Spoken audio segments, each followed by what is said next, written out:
बिस्मिल्लाहिर्रहमानिर्रहीम, अस्सलाम वालेकुम। This is me Aamir Nazir. Welcome to my YouTube channel. Students, BCom के एग्ज़ाम स्टार्ट होने वाले हैं और हमारी गेस्ट पेपर्स की वीडियोस की सीरीज़ चल रही है, जिसमें बीकॉम पार्ट 1 और पार्ट 2 दोनों ईयर्स के गेस्ट पेपर इस चैनल पे अवेलेबल हैं। अगर आप हमारे इस चैनल पे बीकॉम पार्ट 1 और पार्ट 2 की कंप्लीट गेस्ट पेपर्स की लिस्ट देखना चाहते हैं या उनमें से कोई गेस्ट पेपर डाउनलोड करना चाहते हैं तो डिस्क्रिप्शन में मैंने लिंक दे दिया है।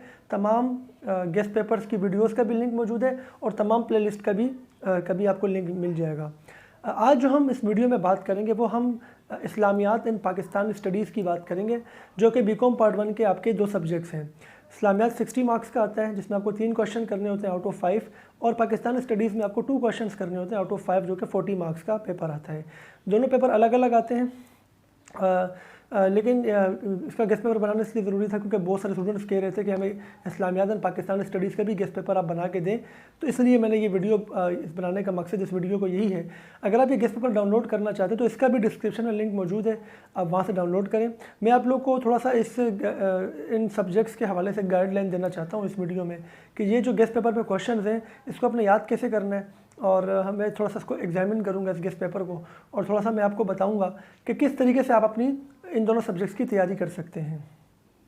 तो अगर आपने गेस्ट पेपर डाउनलोड कर लिए तो आप ये देख रहे होंगे कि डिफरेंट क्वेश्चन इसमें मौजूद है, लेकिन अगर हम इसको कैटेगराइज करके डिस्कस करेंगे तो आपको और अच्छे से समझ में आएगा।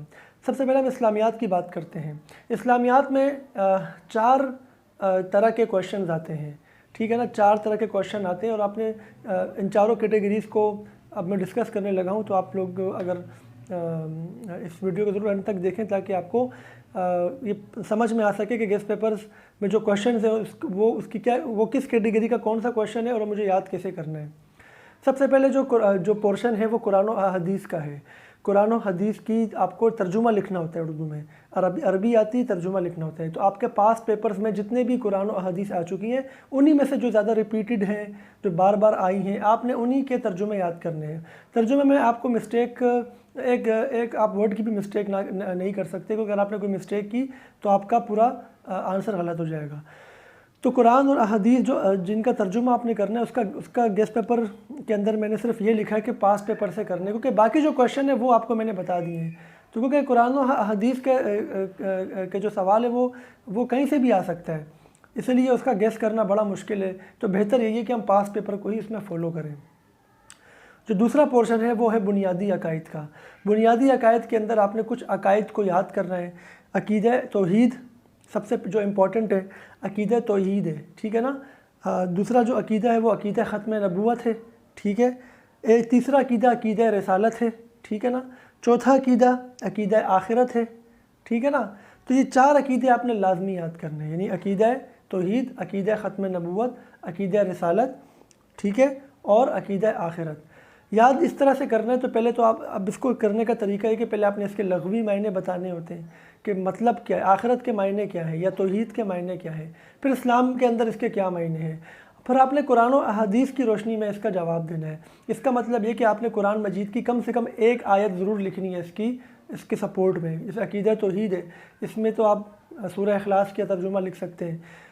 जब आप तर्जुमा लिखेंगे तो उसके साथ आपने उस सूरत का नाम भी लिखना है ब्रैकेट में, जिसका आपने तर्जुमा ये लिखा है। आयत नंबर याद करने की ज़रूरत नहीं है। आयत नंबर भले आपको याद ना हो, लेकिन आपको उस सूरत का नाम याद होना चाहिए और आपने उस सूरत का नाम ही तर्जुमे के साथ लिखना है।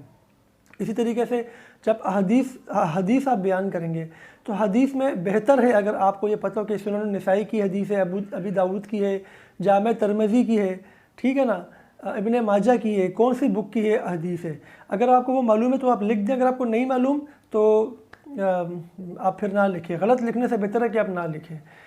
जब आप कुरान मजीद का तर्जुमा लिखेंगे तो उसकी आपने एक्सप्लेनेशन भी देनी है, वो आप अपनी वर्डिंग में देंगे।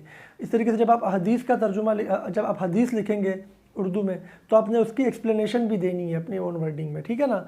तो ये आपने लाजमी करना है। आपने दोनों सपोर्टिव जो है ना, कुरान और हदीस दोनों इसकी सपोर्ट में आपने जो है ना कम से कम एक जो है ना आपने आयत और हदीस आपने सपोर्ट में लिखनी है। इसके तमाम अकायद के लिए है। थर्ड जो कैटेगरी है वो है आपके इस्लाम के जो बुनियादी अरकान होते हैं, जो 5 होते हैं। आपकी तौहीद होती है, ठीक है ना, कलमा तौहीद, पहला कलमा जो हमारा है। और उसके बाद आपका क्या होता है, नमाज है, फिर आपका रोज़ा है, फिर ज़कात है, फिर हज है।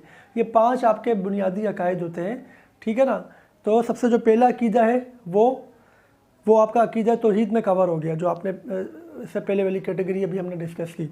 नमाज में आपने नमाज की मतलब क्या है, नमाज के इनफरादी फ़वाइद क्या है, इज्तमाई फ़वाइद क्या है, फिर कुरान मजीद का आपने हवाला देना है, किसी आयत का, और हदीस का भी हवाला देना है।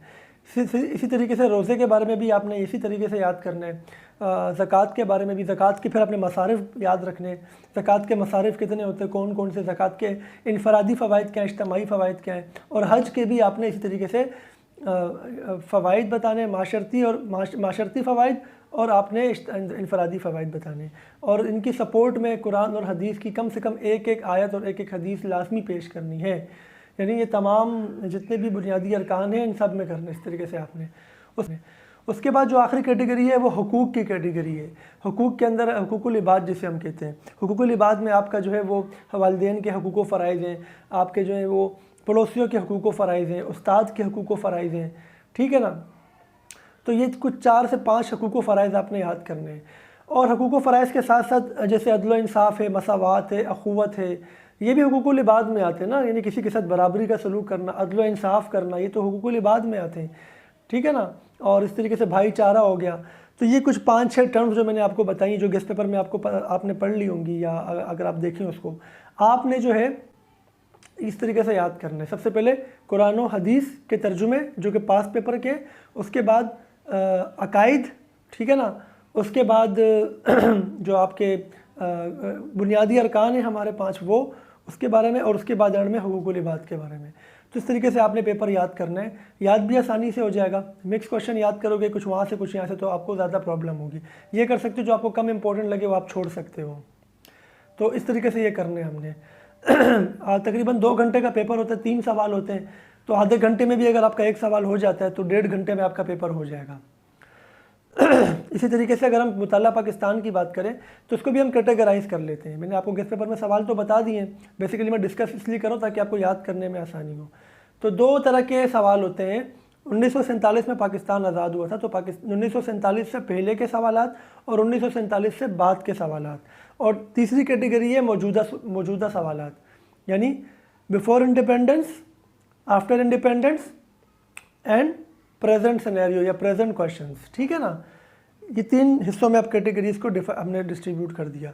बिफोर इंडिपेंडेंस के सवाल जब आप याद करोगे तो चूँकि सारे आपस में इंटर कनेक्टेड होते हैं। जैसे 1857 की जंग आज़ादी, उसके क्या असबाब थे, अब ये पहले की हम बात कर रहे हैं। सर सैयद अहमद ख़ान के क्या खिदमात हैं, शाह वलीउल्लाह की तहरीक के बारे में बता दिया, और सैयद अहमद शहीद की तहरीक के बारे में, तहरीक खिलाफत के बारे में आपने बता दिया, तहरीक मुजाहिदीन है, ठीक है ना।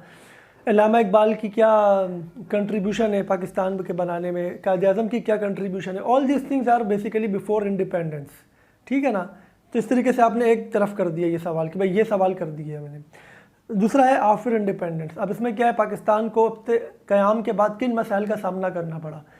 पाकिस्तान बनने के फ़ौरन बाद 2 तरह के मसाइल थे, माशी मसाइल थे, दस्तूरी मसाइल थे, दोनों अलग अलग है, दोनों को याद करना है।